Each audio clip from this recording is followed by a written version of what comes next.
بسم اللہ الرحمن الرحیم۔ السلام علیکم ورحمۃ اللہ وبرکاتہ۔ ہمارا 4 کو ہے 8 پارہ سورۃ الانعام۔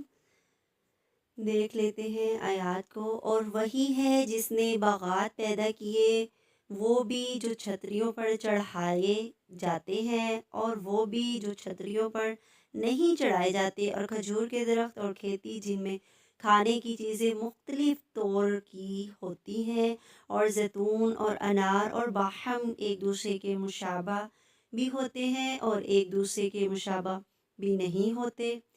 141 میں اللہ تعالیٰ دیکھے 140 میں کیا بتا رہے ہیں؟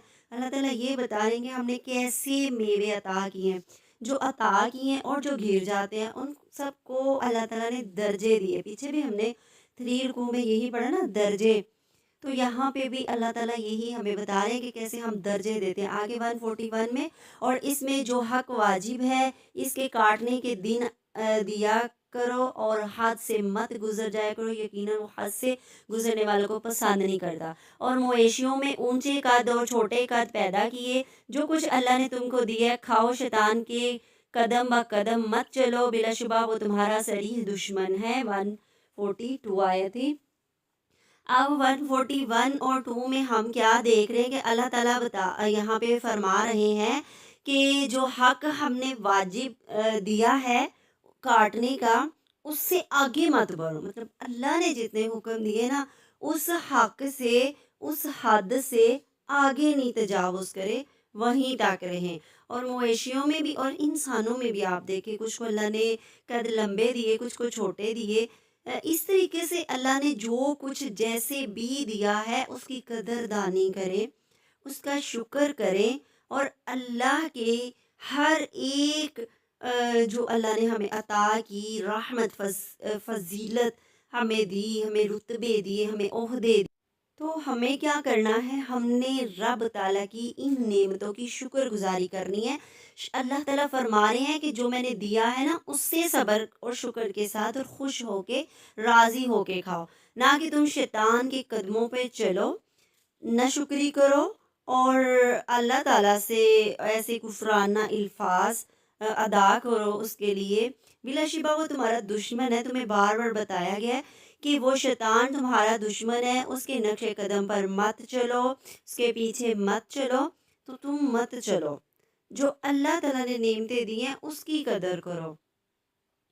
اور جو جتنا کہا، کچھ ایسے ہوتا ہے کہ آپ اپنی زندگی میں اگر ارد گرد یا گھر میں جھانکتے ہیں نا، تو کچھ نمازیں آپ کو کہا جاتا ہے پڑھیں، اب اس میں آپ گانا نہ پڑھیں اور اس سے آگے پیچھے اضافی نوافل پڑھتے رہے، خود کو مشقتیں کرتے رہے۔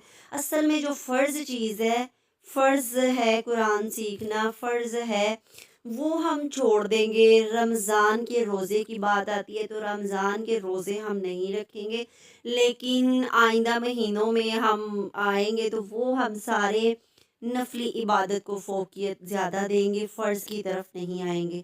ٹھیک ہے؟ تو یہ کیا ہوتا ہے؟ حد سے تجاوز کرنا۔ جو اللہ نے حد لگائی ہے نا، وہاں تک رہیں۔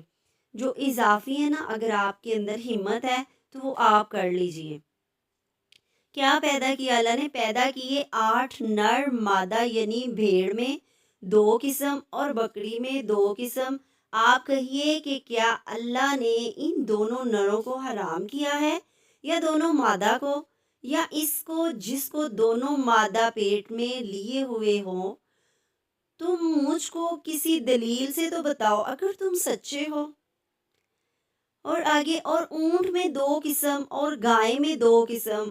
آپ کہیے کہ کیا اللہ تعالیٰ نے ان دونوں نروں کو حرام کیا ہے، یا دونوں مادہ کو، یا اس کو جس کو دونوں مادہ پیٹ میں لیے ہوئے ہیں؟ دیکھیں، اللہ تعالیٰ بتا رہے ہیں کہ اگر نر اور مادہ کٹھے ہیں تو کیا میں نے تم پہ حرام کر دی ہے وہ؟ ٹھیک ہے؟ یا جو وہ لیے ہوئے بیٹھی ہے وہ حرام ہوگی ہے؟ یہ اللہ کی چیزیں ہیں، اللہ نے یہ جوڑے بنائے ہیں۔ ابھی اللہ نے کھول کے واضح کیا ہے، نر اور مادہ یعنی مرد اور عورت۔ ٹھیک ہے؟ تو یہاں بھیڑ کی قسمیں، بکری کی قسمیں، یہ آپ کو وضاحت کے لیے بتائی گئی۔ اونٹ کی یعنی مرد کا جوڑا اور بیوی مرد عورت۔ ٹھیک ہے، اس طریقے سے جیسے انسان ہے ایسے ہی اللہ تعالیٰ نے جانوروں کو بھی تخلیق کیا، ان کی وجہ سے یہ دنیا کا نظام چل رہا ہے، یہ دنیا کی ہستیاں چل رہی ہیں کہ اللہ تعالیٰ نے ہمارے لیے آسائشیں انہی کے اندر سے گائے ہیں تو اس کے اندر سے ہمیں دودھ ملتا ہے، اس کی کھال، اس کے بال، اس کا گوشت، اس کی کوئی چیز وہ جو ضائع ہی نہیں ہوتی۔ اور اللہ کی کرم نوازی دیکھیں کہ کیسے خالص دودھ، اور نہ اس کا رنگ بدلتا ہے، ویسے کا ویسے اللہ تعالیٰ جیسے چاہتا ہے ویسے ہی آپ کے سامنے وہ چیز عطا کر دیتا ہے، آپ کے رہنے کے لیے، آپ کے پہننے کے لیے، آپ کے کھانے کے لیے، آپ کی سواری کے لیے، سارے انتظام اللہ رب العزت نے کیے۔ اور یہاں پہ واضح کر دیا جانوروں کی اقسام بتا کے کہ اگر دو دو پیدا ہوتے ہیں تو وہ بھی تم پہ حرام نہیں کیے جاتے، اور جس کے پیٹ میں ہے وہ بھی تم پر حرام نہیں کی جاتی، ٹھیک ہے۔ تو اس لیے ہم نے اللہ کی ہر نعمت، جو بھی جتنی بھی نعمتیں اللہ نے ہمیں دی ہیں، ہمیں ان کی قدردانی کرنی ہے، شکر کا جذبہ لے کے آنا ہے، تقوی اختیار کرنا ہے۔ پیچھے بھی ہم نے 3 رکوع میں یہی سیکھا تھا کہ تقوی اختیار کرنا ہے، ٹھیک ہے۔ اس کے لیے ہمیں کیا کرنا ہوگا؟ کوششیں کرنی ہوگی۔ کتنی کوشش؟ حق ہے جتنا اللہ رب العزت کا اور ہماری اوقات سے زیادہ اللہ رب العزت نے ہمیں دیا ہے، تو ہم نے اللہ کے رتبے سے زیادہ کرنے کی کوشش کرنی ہے۔ اتنا نہیں ہو سکتا تو برابر تو کر لیں نا، کچھ نہ کچھ تو کر لیں، چھوڑ تو نہ دیں۔ یہ رب کی نعمتیں ہیں، اس کی ہم نے قدر کرنی ہے۔ ہم اپنی زندگیوں میں بھی جھانکیں، ہم دوسروں کی زندگیوں میں بھی دیکھیں، تو ہمیں بہت ساری ایسی چیزیں نظر آتی ہیں جو کہ ہمیں پتہ ہی نہیں ہوتا، ایسے پھل نظر آتے ہیں جو کہ ہم نے کبھی کھائے نہیں ہوتے، ایسے ٹیسٹ ملتے ہیں کہ جو ہم نے کبھی چکھے ہی نہیں ہوتے۔ آگے 144 آیات کو اگر دیکھتے ہیں تو اس میں میرا اور آپ کا رب کیا فرما رہا ہے کہ کیا تم حاضر تھے جس وقت اللہ تعالیٰ نے تم کو اس کا حکم دیا، تو اس سے زیادہ کون ظالم ہوگا جو اللہ تعالیٰ پر بلا دلیل جھوٹی تہمت لگائے تاکہ لوگوں کو گمراہ کرے۔ یقیناً اللہ تعالیٰ ظالم لوگوں کو راستہ نہیں دکھاتا۔ اب پچھلی جو ہر آپ کو میں نے بتایا نا پہلے بھی کہ جو بات چل رہی ہوتی ہے نا، اس کا رابطہ جو ہوتا ہے پچھلی والی آیات سے ہوتا ہے۔ آگے ہم پڑھ رہے ہیں، اس کو پیچھے سے جوڑیں گے تو کہانی کلیئر ہو کے آپ کے سامنے بات واضح ہو جائے گی، ٹھیک ہے۔ تو کیا پچھلی رکوع میں بھی کیا تھا کہ وہ اللہ تعالیٰ کی طرف جھوٹ کو منسوب کر رہے تھے کہ یہ اللہ تعالیٰ نے ہمارے اوپر حلال کیا ہے اور اس کو حرام کیا، حالانکہ جو حلال تھا انہوں نے اس کو حرام کر دیا، اور جو حرام تھا اس کو انہوں نے حلال کر دیا، اور بتایا کہ یہ تو ہمارے نبی نے حلال کیا اور یہ اللہ تعالیٰ کی طرف سے آیا حکم ہمیں، ٹھیک ہے۔